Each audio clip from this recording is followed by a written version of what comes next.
for another review of Sisters on BET. I didn't do episode 15. Time got away from me. It's gonna be all right. Like I normally say, there are other just as wonderful YouTubers that probably reviewed it. So if you want to catch up, go check out one of theirs and then pop back in for this one. So again, we are at Sisters season 2, episode 16, entitled "Look Closely." Now, in the last episode, Andy was calling in favors with Robin to get Fatima and Zach bailed out of jail. Karen tells Aaron that she doesn't want him to be the dad because she's still in love with Zach. Calvin is somehow sold on Q's story and letting him stay at the house, even though the house ain't yours, homeboy, but whatever. And Sabrina's restaurant owner is actually a prince. So Sabrina and Danny are talking to the ladies that were following them in the grocery store, and they want to do a photo, and they want to know if they're kind of fangirling, like, hey, it's Sabrina, it's the prince's potential wife. Are you going to marry him? Basically, they've only been on one date, but in certain cultures, the one date really means you engaged at this point. So that is my assumption at this point. The ladies go to Spelman, and they commiserate over that because Danny, Sabrina, and the other girls also went there as well. Both of them are kind of speechless, Danny and Sabrina, because they didn't realize, like, okay, yeah, he's a restaurant owner, but he's also a prince. So now everybody's just trying to get Sabrina to go ahead and secure that particular bag. So she looked him up. Danny looked him up, and she did like a quick Google search. I'm assuming that she didn't find anything on him. But she looked up the city in Big and realized that he's definitely a prince. And so her ultimate goal was to get Sabrina to settle that out real quick. Go ahead and get that done. And so Danny says, like, yeah, girl, you finna be on your Meghan Markle. Let's go ahead and close the deal. And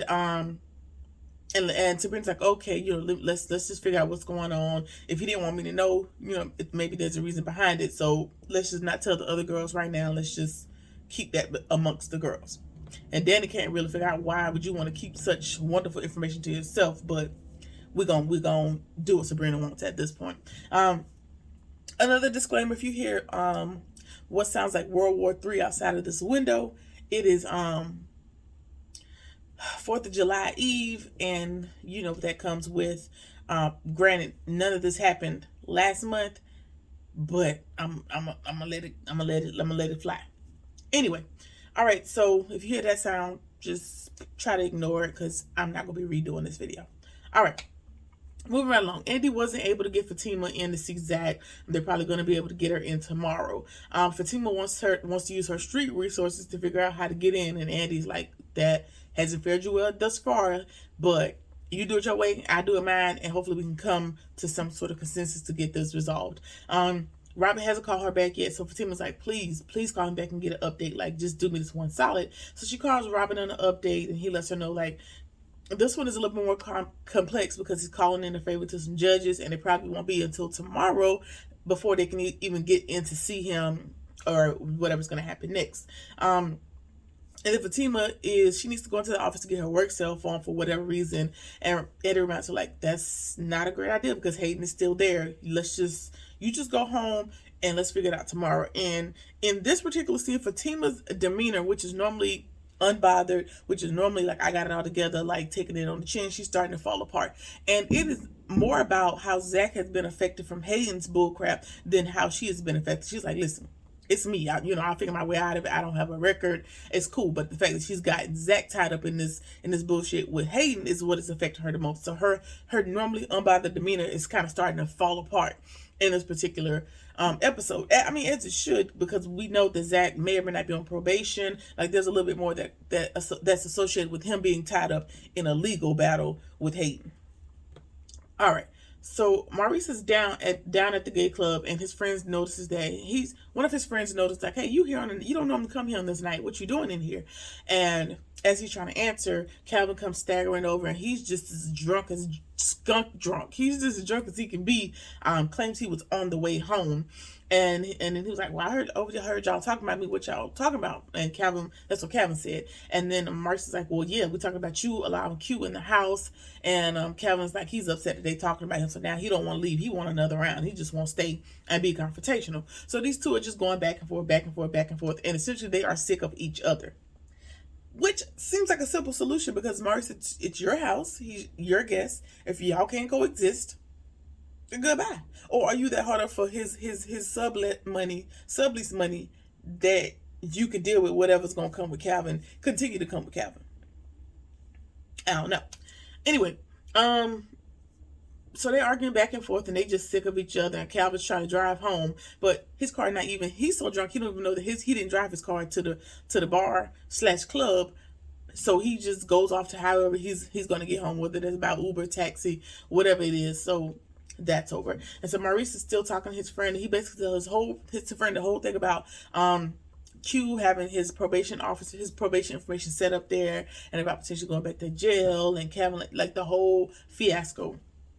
And Maurice is he's been acting unbothered by Q being around thus far, but he's starting to get weak, and temptation is really getting the best of him. So he's decided, in this moment, I'm going to just enjoy myself down to the bar and figure this shit out later. All right, so Aaron and Karen are chilling. Their scenes be uneventful, so it don't be a whole lot. But in this moment, this was the most heartfelt scene. This is the most just grossly, affectionately thoughtful scene that I had seen in a Tyler Perry production in quite a while.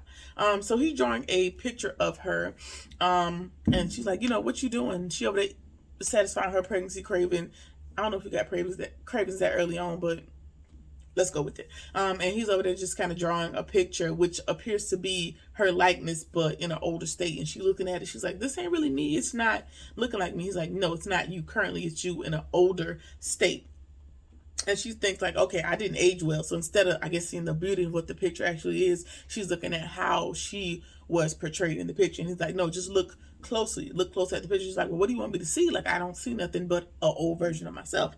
And as she's reading, she realizes that every line is a word, also an expression of Aaron's heart, his affections for her, how they started out, how she was broken, but he helped put her back together, how they persisted. So what I'm assuming is this is kind of a love letter to their future selves by way of him still being in a relationship with Karen.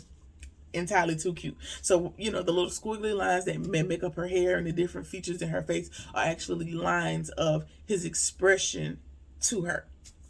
So as she's reading it, like I said, it's talking about like just allowing him to love her, and the different challenges. Like every line means something, but it in combination, all those lines create a picture of an older Karen, which means he wants to do this long-term thing and grow old with Karen.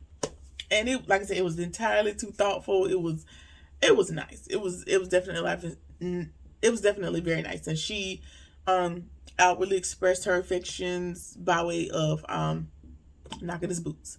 All right. So we're gonna move right along.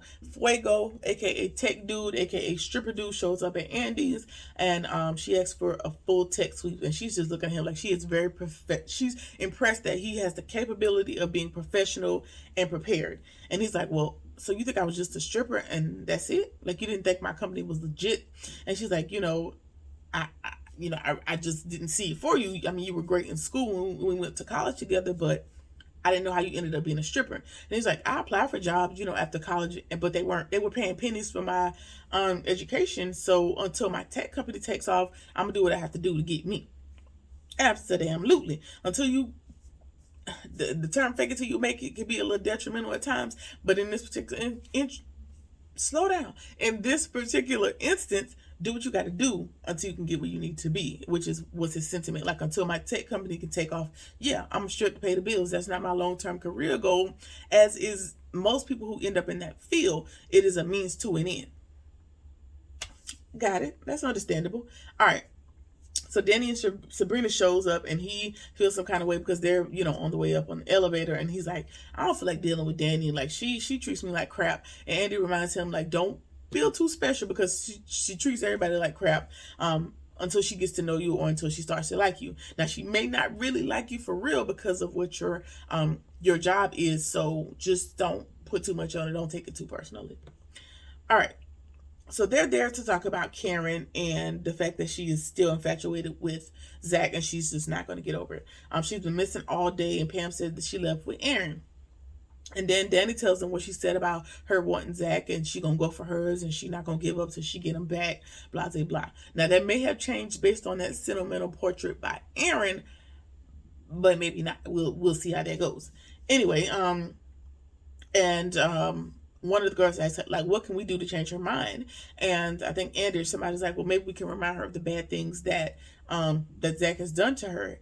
And Danny says that might work, but let me remind you, Andy, we have consistently and persistently reminded you of all the bad things that Gary has done to you, and it ain't failed you well. It hasn't made much of a difference. So if she ain't willing to change her mind, it ain't like we can change it. And then she reminds them, like, they've all been through similar versions of what Karen's going through right now. And then they put two and two together and think, hey, she's been missing all day and she's been with Aaron. They may have went to the doctor today, and now they want to do a pop-up. So that's going to be the future goal. They're going to pop up at Karen's house to see what's going on. Fuego comes back and he doesn't find any bugs, which is a sigh of relief, but doesn't answer any questions, because how does Gary still know what's going on in the penthouse? Well, by the end of this episode, we'll have a little insight into how. But hold on to that. He doesn't charge her anything for her services, and then Danny wants to talk to him by the elevator before he leaves. She offers just a minimal explanation for her behavior, and she can't really get into it right now because she's there with her friends. And she tells him, like, hey, we'll hash it out later. You take me to dinner and we'll talk about it. And he's like, no, you cook me dinner and we'll talk about it. Like, you ghosted me, you treated me bad, so you cook me dinner and then we'll hash out the issues. Yeah, and then in this scene, Danny brings Andy again. She brings Andy to some clarity. Like, again, we talk about bringing Karen down to reality. Let me remind you that you having to check for bugs in a house that your man bought you ain't normal. Like, since we bringing people to what's normal and what makes sense, it doesn't make sense that you have to check for bugs in a house that your man bought for you. So you just put that in your pipe and smoke it, I guess. All right. Andy calls Robin while she goes off to get her shoes before they head out to Karen's. And she hates that she has to stand them up, and she doesn't want to come to his hotel later, but she has a great idea. Since you don't mind waking up, come on to my house and spend the night with me. That was her offer to Robin. He accepts because he misses her. He hadn't seen her in however long. And of course, Gary about to lose his damn mind once he realizes that Robin is there to stay the night, which is going to be contradictory to how Robin acted to Hayden later on this episode, but we'll get to that. All right. Well, we're at it now. Robin goes to Hayden, and he's sitting in his office, and he's like, man, you all right? What's wrong with your face? So Robin is gone because let's just remember, Hayden thinks that Robin just works at a partner firm in London. He does not work for this company. As far as he knows, he's just another homeboy that works for the same type company. He's just here for work or whatever, simply put. So he's trying to bromance him into talking, just to play around with his head a little bit. So he asked about the fight earlier, and Hayden tries to brush it off like, nothing happened, just some dumb nigga with nothing going on, just worried about Fatima. And then Robin plays dumb, like, what's going on? I heard it was about Fatima, and he tells him, stay away from her. Don't even worry about her. She gone at this point. She don't work here no more. And Robin is like, well, what does she do? Hayden paints this magical, rose-colored picture, like she went crazy. At this point, she all kind of bitches and hoes, and because of what Fatima did to him, he now only dates white girls. So because this black lady rejected you and did not accept your persistent advances, that pushed you to white women. No, Hayden, that's where you want it to be. That's where you feel like you could do whatever you want to do. Just tell the truth. Anyway, again, he paints her as crazy, claims she's just jealous, claims he was the one that cut her off, and she won't leave him alone. And Robin is like, okay, well, there's water talk coolers that you've been harassing Zach because of Fatima. And so he basically kind of sort of spills everything about the situation, but it's to his benefit. Like, no, she's crazy, that's her dude, he ain't got nothing going on. Like, basically, like, he's the victim and somebody did him something, they messing with him, he ain't messing with them type situation. And And then he was like, well, speaking of messing around with people, well, anyway, and Robin says, hey, so you and Fatima were messing around? And he was like, yeah, but, it was on the low because it's against company policy. There's a no fraternization policy. So basically, he's admitted to a partner unknowingly that he was violating the policy. And then he said, it's good you don't work with her because, but that's done with. But what is great? The fact that you don't work for us because you and Andy hooking up is not a problem. And Hayden's like, what you talking about? Why would you think I date Andy? Again, he's just messing with his mind at this point. And he's like, yeah, y'all be talking all the time. And Robin's like, no, I really just like her shoes because I'm gay. This is what Robin says to Hayden. And so now his whole macho demeanor has changed because, that's how some men's behavior change when they realize somebody is gay. Then it's the immediate assumption that because they're gay, they want you. Who said you was that man's type? Who said that man was looking for you? Just saying. But Hayden, his whole demeanor changes, and now he's uncomfortable, he's uneasy in his spirit, and all that bravado that he had earlier has exited the building. And so he tells him, like, I really don't want Andy, you're more of my type. Like, you're really what I'm really looking for. And that really wiped that smile right off his face. And like I said, Robert is playing this up, putting 20 on 10. And he lets him know, like, there's a partners meeting later on. I don't know what it's about, but I see you at the meeting. Like, wink, wink, kind of making it uncomfortable for him and just holding that gaze a little bit too uncomfortable, just making Hayden as uncomfortable as possible. So, that is going to be continued, but we'll get into it when the time comes, I'm sure, in the next episode. All right, so Fatima gets a call, and it's a collect call from the Fulton County Detention Center, and it is Zach. She is apologizing profusely for getting him into this, and she shouldn't have gone after Hayden. And he tells him, like, yes, you should. He wouldn't leave you alone.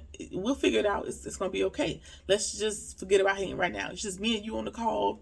Let's just entertain ourselves until the time runs out. He tells him, like, I'm only speaking positively about the situation. It's gonna work out. It's gonna be what it's gonna be. Zach is fully aware, like, I made a choice. I made a decision to beat his ass, as you made a decision to beat his ass. So we're fine. We're fine, and we'll deal with what comes of it. It's no sweat. I know what I did. I'm used to jail. It's okay. We'll figure it out. You just worried about us moving into our house, and we'll go from there. All right. Calvin stumbles into the house, and Q is on the couch asleep. And he is trying to be quiet, but he is horrible. He is failing horribly because he's drunk as shit. He's drunk as hell. So Q done woke up, and the room is spinning. So Q gets him some water to kind of bring him back down to earth. And he went out to get his mind off Sabrina because he just can't figure out, what went wrong and what the problem is. And so he confides in Q and they have a little moment, and he tells Q, like, hey, she thinks I'm an asshole and she thinks I'm gay. And so Q picks up on the conversation. Now, Kevin is drunk as hell, so he's just spilling his guts at this point, and Q is soaking all his information in. She won't believe me when I say I'm not gay, and Q claims that he gets it. He understands. And Calvin is like, how? You actually sleep with men. I don't actually sleep with men. So how do you get where I'm coming from? And he was like, you gay, ain't he? And he was like, not really. I don't want a man. I'm just kind of gay for pay, essentially. He doesn't really want a man. It's about survival. He does the same thing. And don't think the men are special in the situation. He does it with women as well. Whoever has the money is whoever he's going to sleep with. He said he's a cash sexual. Now, I don't know if he's a cash sexual or if he's what they call a homeless sexual, like you sleep with people just to have a place to stay, or if you're literally just in it for the cash. If that is the case, just be an escort or prostitute, because you're robbing folks and that ups the ante a little bit, but we're going to go with it. All right. And then, he keeps probing Calvin because he knows he's inebriated, and so he wants to get the information. He's like, well, why does she think you gay? And he tells him about them being intimate and him using her vibrator on himself. And so Q can't relate because he's a exit only type of person. He's a top, he's not a bottom in his male encounters. Google what you need to know. All right. And he tells him, like, basically, again, a hole is a hole if the cash is right. And Calvin is like, listen, this conversation is getting a little too deep for me, so I'm gonna head out. I'm gonna go ahead and go to bed. You go to the couch, and we're gonna mind our business. And he's headed out, and Q stops him, and he's like, do you want to see? You want me to show you how it feels to be with a man? And Calvin seems to be thinking about the question a little bit harder than he would claim to have, but that'll be continued in the next episode. And so that sums up episode 16. Next week, it appears that Gary has a telescope, which explains how he can see what's happening in Andy's penthouse. Of course, that's going to crush his whole spirit when Robin shows up next week in next week's episode. That confirms how he is able to spy on Andy. Maurice walks in on somebody at his house, whether it's in his room or Calvin's room. He was able to walk in on somebody. I ain't gonna make no assumptions just yet, because I'd be wrong sometimes. But Maurice walks in on somebody, and he's taken aback. The partners announced that Robin shares a portion of the company, and so this is now going to get interesting for Hayden. If I was Robin, I would just go ahead and fire him and just be done with his foolishness, but he may drag this out a little bit longer. Zach is facing some serious time because he thought he wasn't on probation, but he really is. And so they are seeking 10 to 15 years. So we're going to see how he's able to get out of that as well.